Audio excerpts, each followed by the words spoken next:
I want the audience to get regular medical examinations. Regular medical examinations are important for maintaining your health. Getting regular health examinations are vital in ensuring we don't succumb to untreated health conditions. Men and women from ages 18 to 21 should have a wellness visit every year, then at least every 4 years until the age of 49. From ages 50 to 64, the recommendation changes to every 2 years, then becomes yearly. There are several standard tests that you should have done on a regular basis, even if you are not experiencing any symptoms. There are several examinations and screenings that are recommended by the CDC, some of which are silent killers. Therefore, unless you catch them early, by the time you experience symptoms, it will be too late. Some of the screenings the CDC recommends includes breast and cervical cancer, early detection, cholesterol, high blood pressure, prostate cancer screening, skin cancer, HIV/AIDS, and viral hepatitis. In addition to the CDC's recommendations, Dr. Charlie Seltzer identified tests that he has labeled health markers that we should ask for. The following are the health markers, along with the reasons behind Dr. Seltzer's recommendation. Health marker number 1, blood pressure. High blood pressure is not only a risk for heart disease and a stroke by itself, but it commonly exists with other serious health issues. In general, the lower your blood pressure, the better. Since the test is so easily performed and non-invasive, it makes sense for everyone to monitor their blood pressure. There are automatic machines in most pharmacies, and home cuffs are inexpensive. If you see a top number over 120 or bottom number over 80, make an appointment to see your doctor. Health marker number 2, ratio of triglycerides to HDL and LDL particle size. High triglycerides, which you can think of as fat floating through the bloodstream, are a risk factor for heart disease and stroke. HDL, commonly known as good cholesterol, protects against those same conditions. Thus, the higher your ratio, the worse your health probably is. In other words, elevated triglycerides or low HDL are a bad combination. You should aim to make your ratio as low as possible. Ideally, your triglycerides will be less than your HDL. LDL, or what's commonly known as bad cholesterol, is given as one number. The problem is that half the people who have heart attacks have LDL within the normal range. This is so because there is more than one kind of LDL particle. Small, dense LDL particles are clearly associated with an elevated risk for heart disease. Larger, fluffier LFDL particles are not correlated with heart disease. Health marker number 3, fasting insulin level. Many physicians look at your fasting blood sugar as a way to gauge risk for diabetes. The problem is that our bodies are very good at regulating blood sugar, and by the time the sugar starts to rise on a blood test, a person is usually well down the road to diabetes, heart disease, and stroke.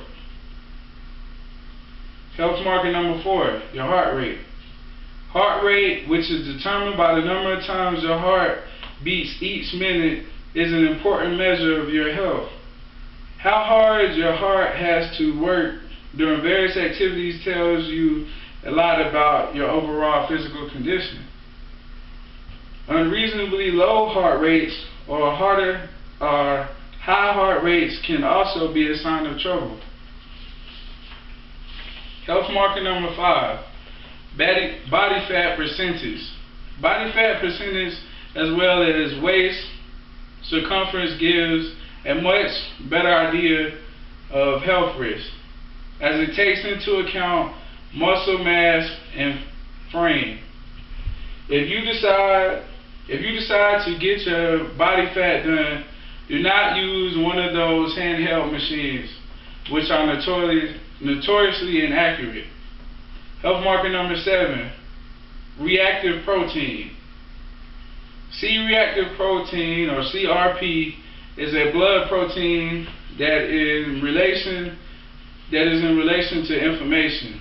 Good research has shown that inflammation as high as measured by CRP is associated with diabetes, heart disease, and high blood pressure. This test is useful because inflammation often causes no obvious symptoms but can predispose to serious health risks. A test that I think is also important is HIV and AIDS.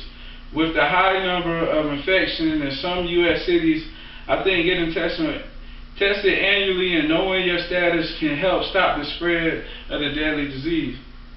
According to the CDC, prevalence is the number of people living with the HIV infection at a given time, such as at the end of a given year. At the end of 2013, an estimated 1.2 million people aged 13 and older were living with HIV infection in the United States, including an estimated 161,000, which is 13% persons whose infection had not been diagnosed. In 2015, the number of new HIV diagnoses in the United States was 39,000. There were 31,000 diagnoses among adult and adolescent males 13 years or older, 7,400 among adult and adolescent females, and 120 among children under the age of 13. At the end of 2014, there were 955,000 people living with diagnosed HIV infection in the United States. Data includes persons with diagnosis of HIV infection regardless of the stage of the disease and diagnosis. Because of delays in reporting of death and prevalence data are only available through the end of 2014. The exclusion of data from the most recent years, at least 18 months, for deaths to be reported and for these deaths to be factored into calculation of prevalence. Data has been statistically adjusted to account for the missing transmission category. In conclusion, in the U.S., we have become accustomed to an unhealthy way of living. We consume foods and engage in activities that can negatively affect our health. Our lifestyle and our genetics can cause problems within our bodies that we may not be aware of, and if we don't get regular health screenings, that's why I believe it is important for us to visit our doctors on a regular basis. Thank you.